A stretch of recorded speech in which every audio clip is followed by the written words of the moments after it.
I'm floating through the air. The pain I felt. Hello বন্ধুরা, কেমন আছো তোমরা? আজকে আমি এসেছি আরও একটা ভিডিও নিয়ে। তো আজকে আমি এসেছি একটা ডিমের খুব সহজ রেসিপি নিয়ে। রেসিপিটা আমি খুব সহজে খুব অল্প সময়ের মধ্যে বানিয়ে নিচ্ছি। তো রেসিপিটা শুরু করার আগে তোমাদের কাছে একটা অনুরোধ রইল, আমার ভিডিওটা পুরো দেখবে, চ্যানেলটাকে সাবস্ক্রাইব করবে, লাইক দেবে, শেয়ার করবে, কমেন্ট করবে। এখানে আমি একটা প্যান নিয়েছি, প্যানটা আমার গরম হয়ে গেছে। আমি প্যানেতে তেল দিয়ে দিচ্ছি। আমার তেলটাও গরম হয়ে গেছে। এখন এখানে আমি 4টে ডিম নিয়ে নিয়েছি। এখন ডিমটা আমি এর মধ্যে দিয়ে দিচ্ছি।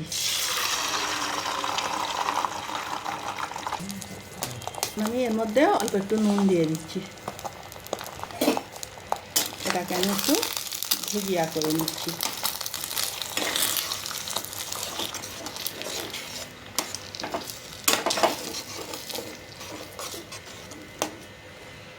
দূরে করা তো এখানে ডিমটা আমার ভাজা হয়ে গেছে। আমি এটাকে এখন একটা প্লেটে তুলে নিচ্ছি।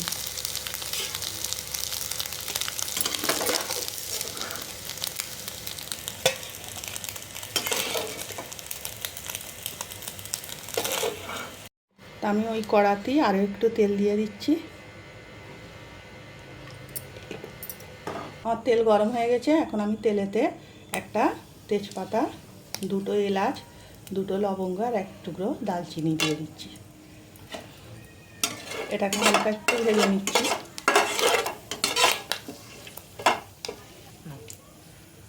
তো আমি একটা মিডিয়াম সাইজের পেঁয়াজকে এইভাবে কুচিয়ে নিচ্ছি, এখন আমি পেঁয়াজটাকে ভেজে নিচ্ছি, ভালো করে তেলেতে একটু ভেজে নিচ্ছি।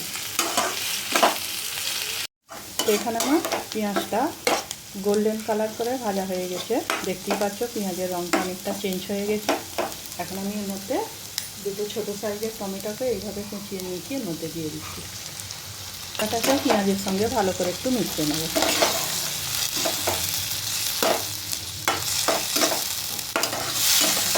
আমার টমেটোটা পেঁয়াজটা ভাজা হয়ে গেছে। আমি এর মধ্যে মশলা দিয়ে দিচ্ছি।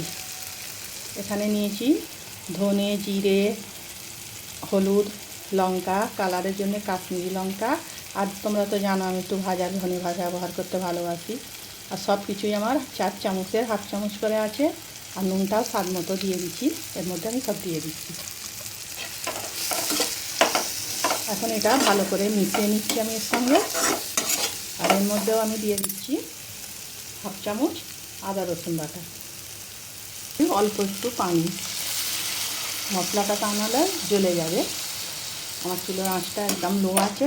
আর মশলা দেওয়ার সময় চুলোর আঁচটাকে কিন্তু লোই রাখতে হবে। এখন আমি এগুলোকে ভালো করে মিশিয়ে নিচ্ছি। এখানে আমার মশলাটা ভালো করে কষানো হয়ে গেছে। দেখতেই পাচ্ছ মশলাতে সব তেল ছেড়ে দিয়েছে। এখন আমি এর মধ্যে অল্প একটু পানি দেবো। একটু নেড়ে ছেড়ে নিচ্ছি। এবারে এর মধ্যে দিয়ে দেবো ভেজে রাখা ডিমটা।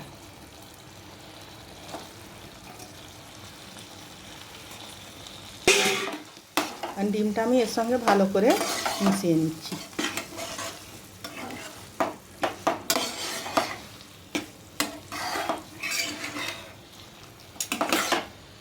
এখানে আমার মশলার সঙ্গে ডিমটা ভালো করে কষানো হয়ে গেছে। এখন আমি এর মধ্যে দিয়ে দিচ্ছি একটা কাঁচা লঙ্কাকে 2 ফালি করে নিয়েছি। আর পরিমাণ মতো পানি, কমই পানি লাগবে, কেন ডিম তো বেশি পানি লাগে না, অল্পই পানি দিচ্ছি। এবার ভালো করে মিশিয়ে নিচ্ছি। তো আমি এটা পানি দিয়ে ভালো করে মিশিয়ে নিয়েছি। এখন ঢাকনা দিয়ে চুলোর আঁচটা জোর দিয়ে এটাকে একটু রান্না করে নেব।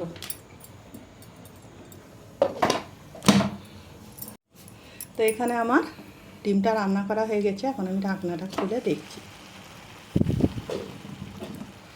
খুব ভালো করেই হয়ে গেছে রান্নাটা আমার। এখন আমি চুলোটা অফ করে দিয়ে তোমাদের এটা পরিবেশন করে দেখাচ্ছি। চলো, তো দেখো আমার রান্নাটা হয়ে গেছে। আমি এখন একটা প্লেটে এটাকে তুলে নিচ্ছি। তো তোমরাও এইভাবে বাড়িতে একবার ট্রাই করবে। এই রেসিপিটা গরম ভাতের সঙ্গে দুর্দান্ত লাগবে। আজকের ভিডিও আমার এইটুকু। আগামী দিন আসবো আরও একটা ভিডিও নিয়ে। ভালো থাকবে, সাবধানে থাকবে।